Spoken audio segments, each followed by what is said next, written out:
dia. Me chamo Ramon Bernardino, sou estudante de medicina da Universidade Federal de Minas Gerais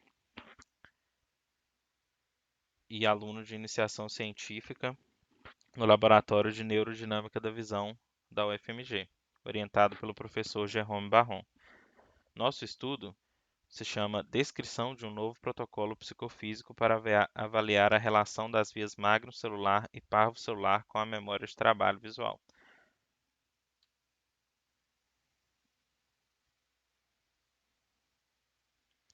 Nesta apresentação, iremos contextualizar nossa proposta no entendimento atual da memória de trabalho visual.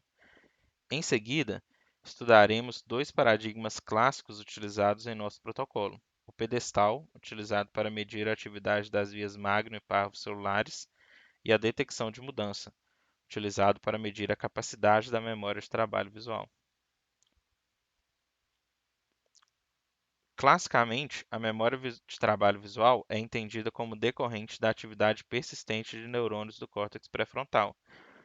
Essa atividade pode ser medida em células neuronais de primatas em experimentos que requerem a retenção de imagens por algum período curto de tempo. Este efeito ocorre por meio de propriedades intrínsecas da membrana neuronal ou por meio de redes sinápticas locais ou até mesmo interregionais. A figura demonstra conexões entre regiões do córtex pré-frontal, inferior temporal e parietal, regiões que estão envolvidas no processamento visual. Em um estudo conduzido em humanos, a ressonância magnética funcional foi utilizada para medir a atividade de regiões corticais occipitais, incluindo o córtex visual primário, durante uma atividade de retenção de imagens, demonstrada à esquerda. Esse experimento demonstrou que a atividade persistente de regiões occipitais codifica com acurácia atributos de objetos e imagens, mesmo depois de um período de retenção. Isso indica que neurônios occipitais podem estar envolvidos na memória de trabalho visual. Outro estudo demonstrou que objetos que possuem propriedades visuais básicas semelhantes conseguem influenciar a memória de trabalho visual e vice-versa. Nesse experimento, dois objetos com orientações semelhantes, mostrados em sequência, conseguem alterar, diminuir a taxa com que a orientação do primeiro objeto é lembrada corretamente. Observamos no gráfico que à medida que os objetos se tornam mais diferentes, esse efeito diminui. Estas evidências demonstram que populações neuronais podem ser recrutadas para compor a memória visual de trabalho em regiões primárias do processamento visual, incluindo o córtex visual primário, ou V1, e não apenas no córtex pré-frontal. Além disso, os itens gravados nessa memória se correlacionam com os atributos visuais que essas regiões processam, como orientação e cor. Ainda podemos concluir que existe uma interação bidirecional entre a memória de trabalho visual e a percepção, ou seja, a memória de trabalho visual consegue influenciar e distorcer a aparência de objetos que estão sendo apresentados, e esses objetos, por sua vez, conseguem também influenciar a memória. Agora iremos discutir o paradigma do pedestal e sua relação com as vias magno e parvocelulares. Essas vias emergem nas células ganglionares parvo e magnocelulares, na retina.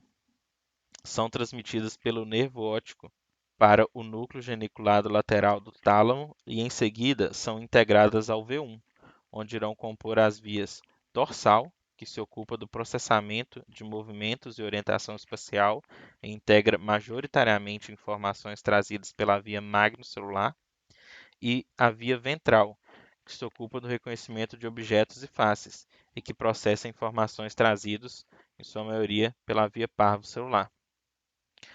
Como vimos, porém, neurônios de V1 podem ser recrutados pela memória de trabalho visual e é influenciado por processos perceptivos correntes.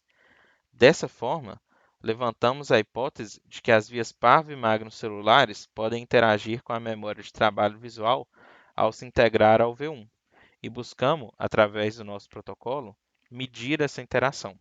Mas, primeiramente, devemos entender o que é o paradigma do pedestal e como ele é usado para medir a atividade das vias magno e parvocelulares. Um dos estímulos utilizados é o Gabor PET, que é definido como uma função senoidal modulada por uma curva gaussiana, que resulta nesta imagem. Esse estímulo é utilizado pois reflete de forma matematicamente e visualmente simples e pura informações de contraste e orientação espacial, que direcionam de forma específica a atividade de processamento do córtex visual primário. As curvas de resposta ao contraste das células magno e parvocelulares são demonstradas nessas imagens. Aqui podemos perceber que, quando o contraste de uma cena é baixo, as células magnocelulares apresentam maior discriminação. Porém, quando o contraste é alto, as células magnocelulares apresentam uma discriminação menor. E as células parvocelulares apresentam discriminação constante, independente do contraste da cena apresentado. Essas propriedades são decorrentes dessa atividade dessas células. Aqui podemos perceber que as células magnocelulares têm uma curva de resposta mais inclinada quando o contraste é baixo e satura-se rapidamente. Já as células parvocelulares mantêm uma curva menos inclinada, porém que não se satura, independente do contraste. Com base nessas propriedades das células magno e parvocelulares, foram criadas duas tarefas: o pedestal pulsado e estável. Este é o pedestal pulsado. Podemos ver que ele consiste na apresentação de uma tela homogênea, seguido da rápida apresentação de um pedestal luminoso que tem alto contraste com o fundo homogêneo. Dentro desse pedestal está um Gabor PET, de baixo contraste. Como visto anteriormente, em situações de alto contraste, a discriminação das células magnocelulares é mais pobre, porque elas saturam rapidamente. Portanto, a resposta para esse estímulo será majoritariamente influenciado pelo sistema parvocelular. No pedestal estável, porém, um pedestal luminoso de alto contraste é apresentado por alguns segundos, em nosso experimento 10 segundos, antes do estímulo, o que dá tempo para que as células magnocelulares que se saturaram se estabilizem e voltem a apresentar discriminação ao contraste maior do que as células parvocelulares. Portanto, quando o Gabor PET for apresentado, sua resposta será influenciada majoritariamente pelo sistema magnocelular. Outro protocolo que deve ser estudado é o protocolo de detecção de mudança, usado para medir a capacidade da memória de trabalho visual. Esse protocolo pode ter duas formas. Na forma de prova única, à esquerda, vários itens são mostrados para o estudo do participante. Após um período de retenção, um único item é apresentado e o participante deve avaliar se este item é igual ou diferente ao item da cena de estudos que ocupava a mesma posição. Na tarefa de exibição completa, a cena de estudos também é apresentada, porém, após um período de retenção, esta cena pode ser apresentada novamente idêntica ou com um item diferente. O participante deve avaliar esses dois possíveis estados. Quando houve mudança e o participante acerta, dizemos que houve um verdadeiro positivo. Da mesma forma, quando não houve mudança e o participante informa que houve, dizemos que é um falso positivo. Para estimar a capacidade da memória de trabalho visual neste paradigma, é necessário pressupor um modelo de blocos limitados para a memória. Neste modelo, a memória consiste em blocos limitados e autocontidos, onde cada bloco corresponde a um item memorizado. Além disso, recursos não podem ser divididos entre os blocos, ou seja, não podemos dobrar o número de blocos diminuindo pela metade o nível de detalhe dos objetos gravados.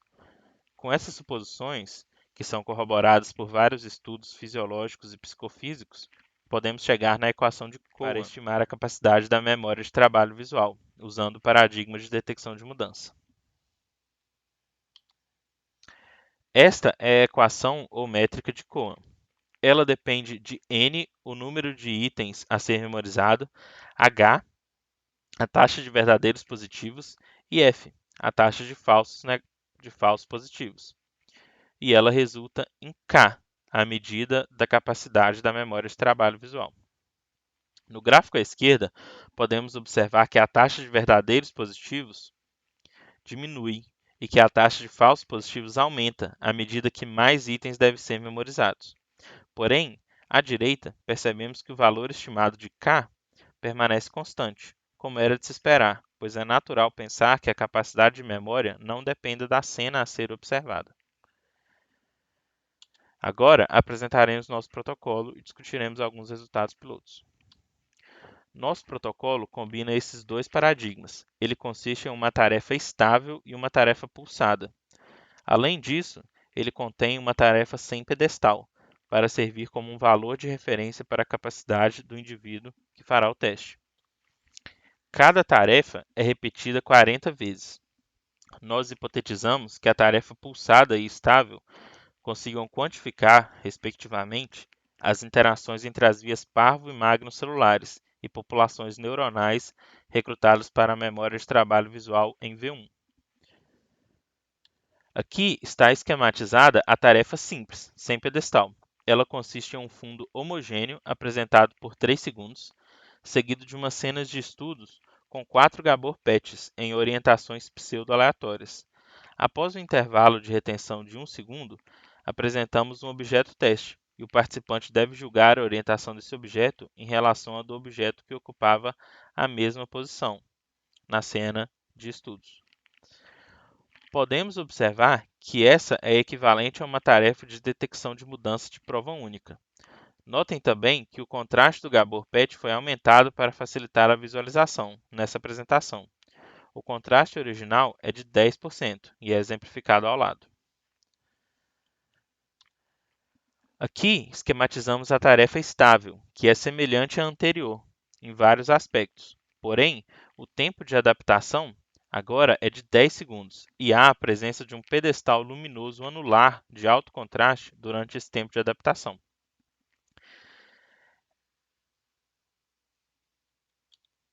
Essa é a tarefa pulsada, que é novamente muito semelhante à tarefa estável, porém o pedestal anular só é exibido concomitantemente ao estímulo por 50 milissegundos. Agora assistiremos a dois vídeos. O primeiro é um exemplo de uma tarefa estável e o segundo é um exemplo de uma tarefa contínua.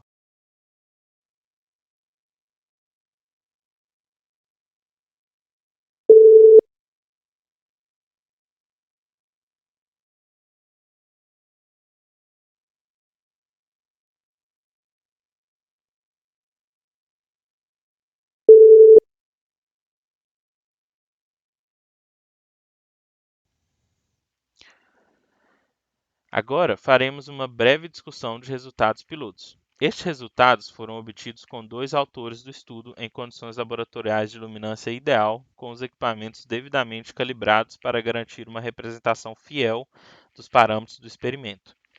Neste gráfico, podemos observar que, embora haja uma distinção da capacidade entre os dois participantes, ambos apresentam os mesmos padrões.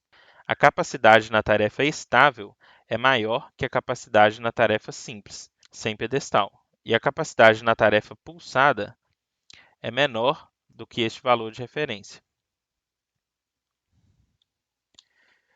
Estes são apenas resultados pilotos obtidos com dois autores do estudo. Naturalmente, são necessários mais experimentos para avaliar a robustez estatística e validar esse efeito observado. Como discutido, células do lobo occipital, incluindo V1, conseguem recrutar populações neuronais para compor a memória de trabalho visual.